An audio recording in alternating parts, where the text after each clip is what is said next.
வணக்கம் ராஜி. அதாவது ஏர் இந்தியா விமான நிறுவனத்தோடு இணைந்து ஏர் இந்தியா எக்ஸ்பிரஸ் விமான நிலையம். ஆனால் ஏர் இந்தியா எக்ஸ்பிரஸ் விமான நிலையத்தில் பணியாற்றும் கேபின் குழு ஊழியர்கள் ஏர் இந்தியா நிறுவனத்திற்கு இடையே பிரச்சனை ஏற்பட்டுள்ளதாக கூறப்படுகிறது. இதையடுத்து நேற்று முன்தினம் செவ்வாய்க்கிழமை இரவு கேரளா உள்பட சில மாநிலங்களில் உள்ள விமான நிலையங்களில் ஏர் இந்தியா கேபின் குழு ஊழியர்கள் திடீர் விடுப்புகள் எடுத்து போராட்டத்தில் ஈடுபட்டனர்.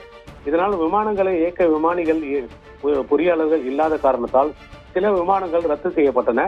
சென்னை விமான நிலையத்தில் கேரளா மாநிலம் திருவனந்தபுரத்திலிருந்து செவ்வாய் நள்ளிரவு வந்துவிட்டு மீண்டும் சென்னையிலிருந்து புதன்கிழமை அதிகாலை திருவனந்தபுரம் செல்லும் 2 விமானங்கள் சென்னை விமான நிலையத்தில் ரத்து செய்யப்பட்டன.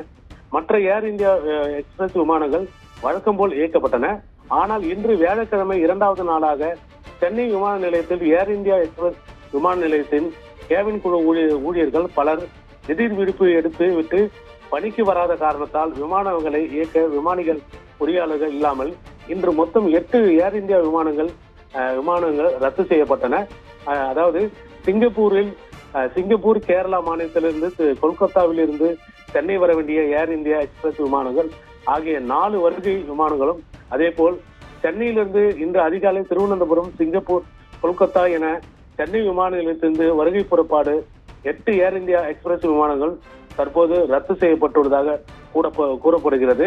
அதாவது தற்போது ஏர் இந்தியா எக்ஸ்பிரஸ் விமானம் நிறுவனத்தின் பணியாற்றும் கேபின் குழு ஊழியர்கள் திடீர் போராட்டத்தில் ஈடுபட்டதால் சென்னை மற்றும் கேரளா மாநிலத்தில் திருவனந்தபுரம் உள்ளிட்ட விமான நிலையங்களில் உள்ள ஊழியர்கள் 25 பேர் பணியிட நீக்கம் செய்யப்பட்டதாக கூறப்படுகிறது. இது சென்னை ஏர் இந்தியா நிர்வாகத்துக்கு இடையே உள்ள ஒரு பிரச்சனையின் காரணமாக பயணிகள் பெருமளவு பாதிப்பு ஏற்பட்டுள்ளது. ராஜேஸ்வரி.